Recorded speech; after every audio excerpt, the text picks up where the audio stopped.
since you asked for my feedback, I'll give you my feedback, okay? And I'm sometimes people understand me as passive aggressive. I'm not being passive aggressive. I'm just trying to be very honest and straightforward. This would feel very special, very cool, and very fun if everything surrounding it wasn't screaming at your face as much. If that makes any sense for you. So, for example, right? Let's say, for example, let's take, since Mita is here, Aimslop, right?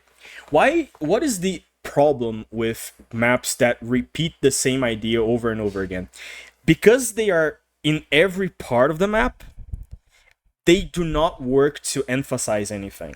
They become like this structure. For example, can you emphasize anything in a normal diff if with spacing if all the objects are in DS? You can't, because it is the same spacing from the beginning to the end of the map. It's just DS. So what you do is you play around with rhythm, right? Most modern maps I see, they fail to make special parts special because they try to emphasize every single part of the song, when they should not do that, if that makes any sense. Right? So, for example, let's say I'm playing, right? If I'm playing the map, this, relatively speaking, is not anywhere near as hard than trying to aim some of the streams you did here. Some of the streams you did here require so much precision with your cursor. You have no idea how crazy it is to actually hit those. And sometimes it's just like a random like drop in the music. Like this is harder than the entire chorus of the song with the guy screaming. Right? So it's something that I think, because people need to make harder and harder maps, you require more and more exaggerated things to happen in the map.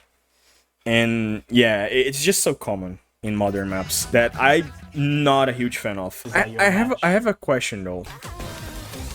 Yes, it is cool that the map is doing what it's doing in terms of structure, but would this map look more playable if the AR wasn't AR0?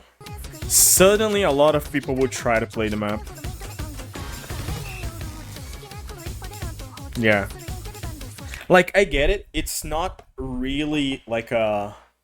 It's not easy to give up on the idea of people seeing that you put so much effort into creating like a Tetris gameplay map on it.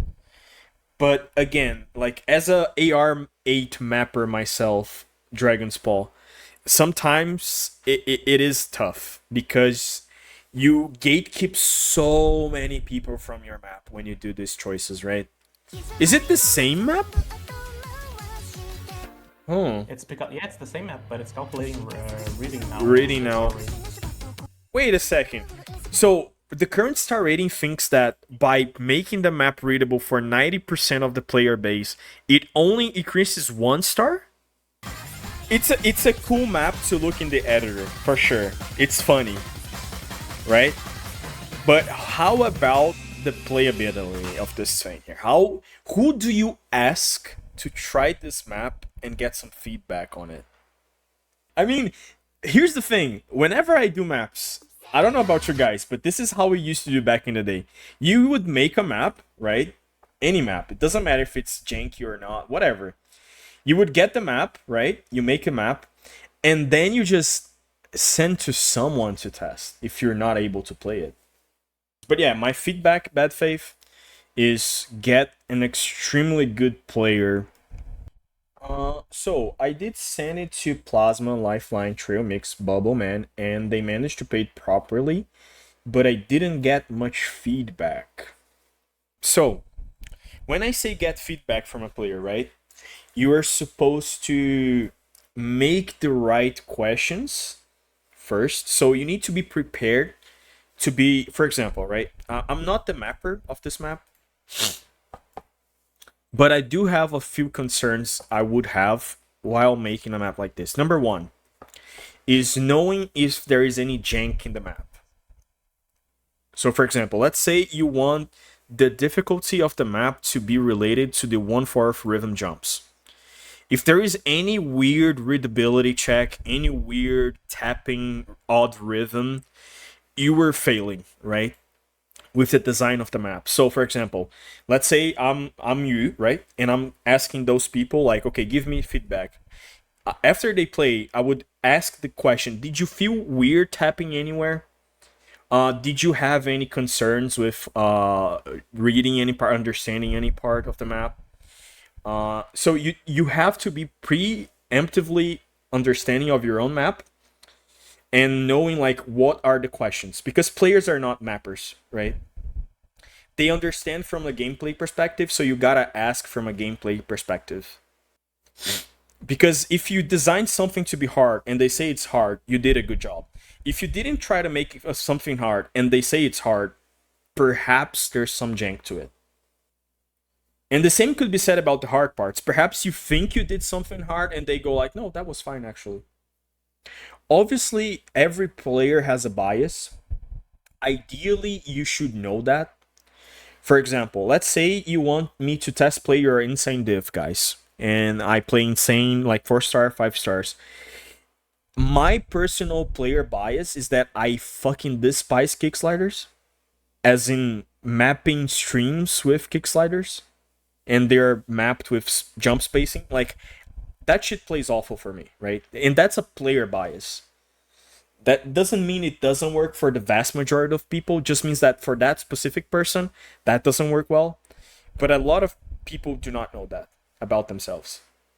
What makes a map a precision map compared to a standard map with CS made smaller?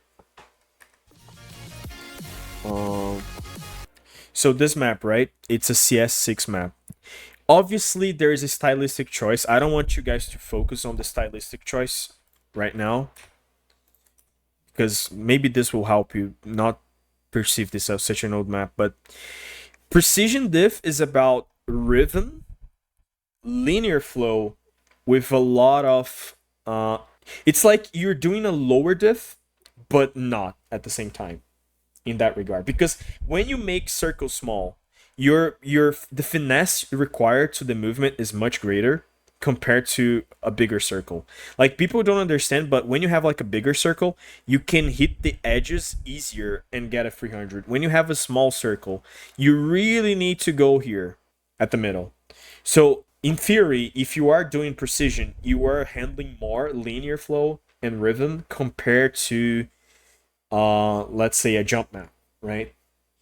Difficulty comes from like the chain of movement rather than individual circles. Yes, but here's the thing. Because it's such a linear movement, so to speak, you need to stimulate the other aspects of the difficulty. So instead of focusing on aim, you are now focusing on things like cursor precision, like very gentle movements, but more importantly, rhythm and reading. I think a good example of like a recent map that did precision is the Identity Part 4 by Nemesis. This map here, it's like a great example of a precision map. It's a CS5 map. Let me show you this map. It's pretty cool.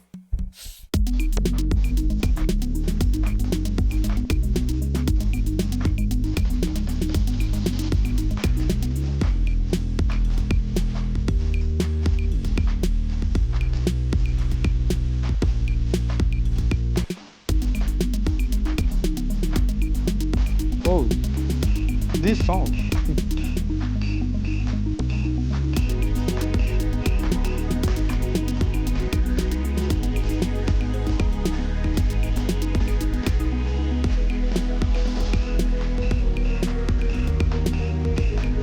This is the Angel Honey one, right? Yeah. I don't remember. Identity Part 4, I guess. Identity Part 4, yeah.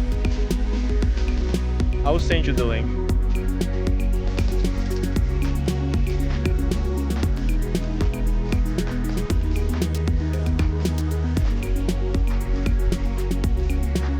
You see how, like, because it's a smaller CS, you can create patterns that usually you cannot create with bigger circles because you don't have so much room.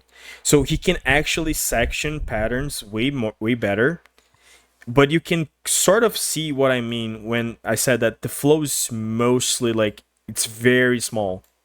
Like it only goes big on the actual rhythm sections of the map.